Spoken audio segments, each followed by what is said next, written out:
Welcome to Focus on Alternatives, an educational series from ADISA, the Alternative and Direct Investment Securities Association. At ADISA, we're committed to providing insights and thought leadership on alternative investments. I'm John Grady, your host for today's episode. Today, I'm pleased to be joined by Gabriela Aguero, Vice President, Corporate Financing at FINRA. Gabby, thank you for joining us. Thank you for having me here. Well, let's get started.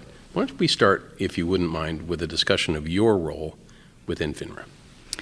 Yeah, I'm happy to do that. I'll try to make it brief. I've been at FINRA for almost 26 years, and to me it's been fascinating to see the evolution of FINRA and specifically corporate financing. We work with firms that do capital raising for both public offerings and private placements. And I say it's been fascinating because the markets have evolved quite a bit. Investors have changed, products have changed, our industry has changed.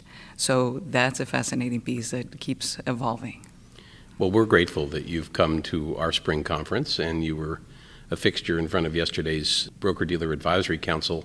You talked a little bit about some of the priorities that are in your group and within FINRA generally. So why don't we start with your group? Why don't you tell us some of the important priorities that you're working on? Let me also give you some foundational pieces on those priorities. So last year in 2025, we launched an initiative called FINRA Forward.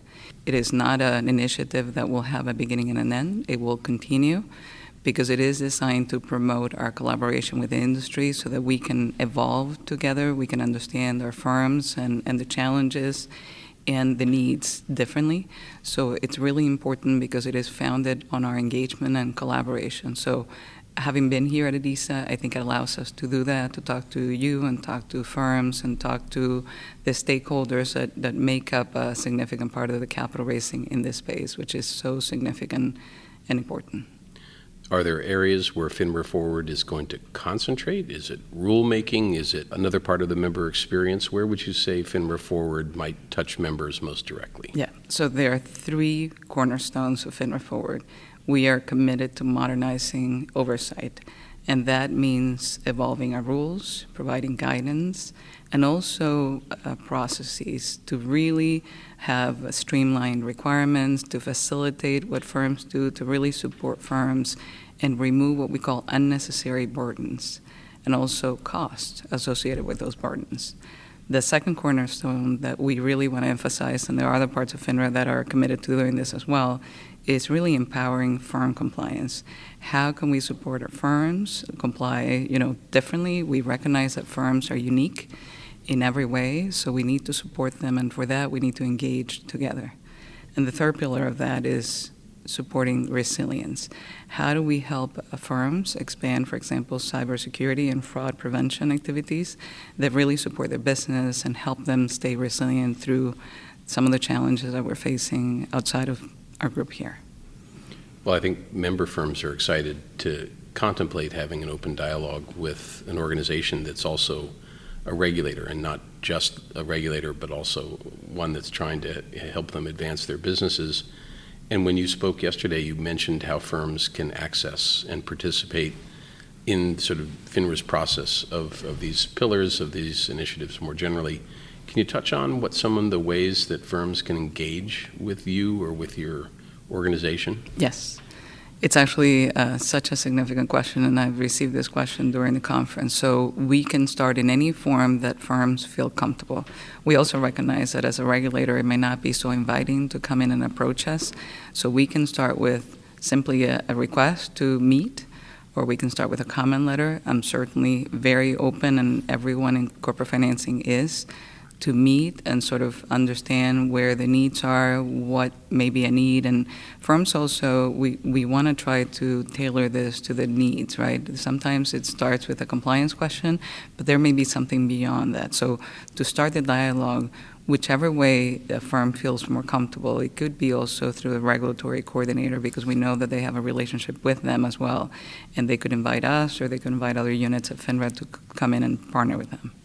So the regulatory coordinator is a relationship that every firm has now, and you're saying that can be an avenue toward accessing FINRA on a broader basis, is to go in through the coordinator. Absolutely. If that is what feels more comfortable, but I will tell you as well that we have emails, we have phone numbers. I've made my contact information available. We have a general email box at corporate financing, corpfin@finra.org. Anyone could send us an email there and say, hey, we have a question, we'd like to engage with you. It could really be a compliance question, or it could be a structuring question, or it could be if I do this, what could be? It could be on a no-name basis or on a sort of familiar basis. And when we think about the kinds of questions or requests for guidance or even direction, are they time sensitive? Can folks get a dialogue going on an issue that they're experiencing in real time, an offering or a practice that they want to talk about that's on their desk right at that moment? So that's an interesting question, because from my perspective, every question, more or less, that I've had over this many years have been time sensitive. So certainly that can be the case, or it can be sort of a little bit more long-term. It doesn't have to be sort of long-term. It can be time sensitive. So long as we understand that there's a timing constraint, we'll do everything that we can to work with our firms. So I have kind of two questions for you. One is, if you go to the FINRA website, mm-hmm. where would you say someone who's just kind of trying to understand the organization and what it's said and what it's saying and doing, where would you suggest they go on your website for information? That's a great question. So it depends on the type of firm and the business. FINRA has, lots of content on our page, and this is something that we're looking into indexing and organizing differently so that we can provide the data and sort of the documents and information that firms need.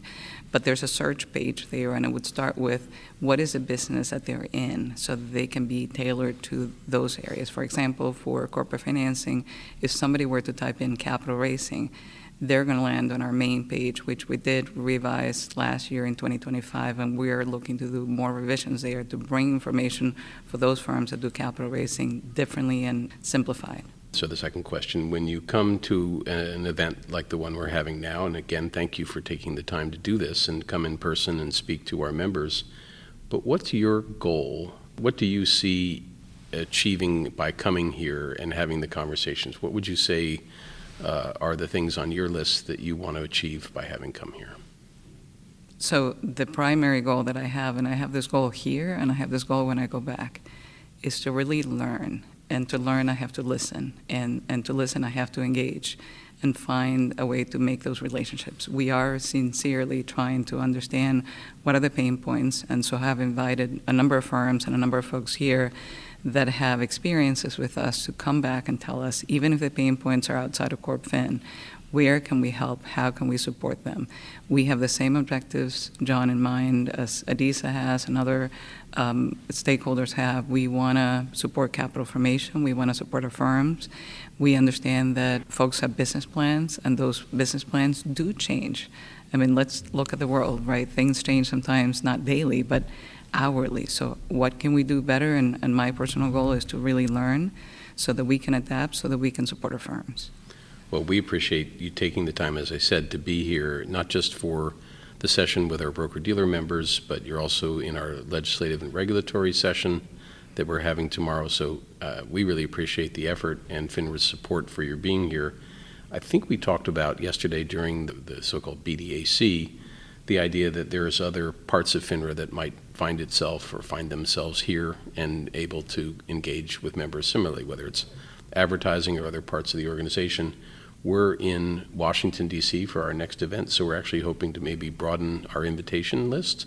Not that we don't welcome you and Joe, who's been coming, but also to see if other of your colleagues would come, whether to speak or whether to just monitor or see what's going on at our events. We'd welcome your involvement, and we do appreciate your interest, so thank you.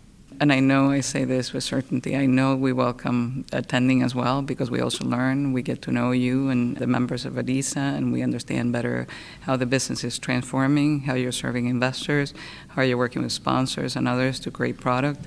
You and I had a short conversation yesterday about how innovative this industry is, and we want to support that. We need to understand it, and to understand it, we also need to learn ourselves. So thank you to ADISA for inviting me. It's allowed me to sit in some of the panels and also understand the types of products and the ideas that are going, and it's very exciting to see that and to see a room full of folks excited about what's in the future.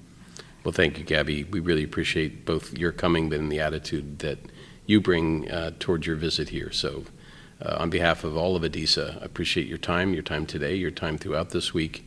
For more resources and information about alternative investments, you can visit adisa.org or come to one of our events. Stay tuned for our next episode coming soon. And don't forget to like, share, and subscribe to our ADISA YouTube channel. Thank you again. Thank you for having us.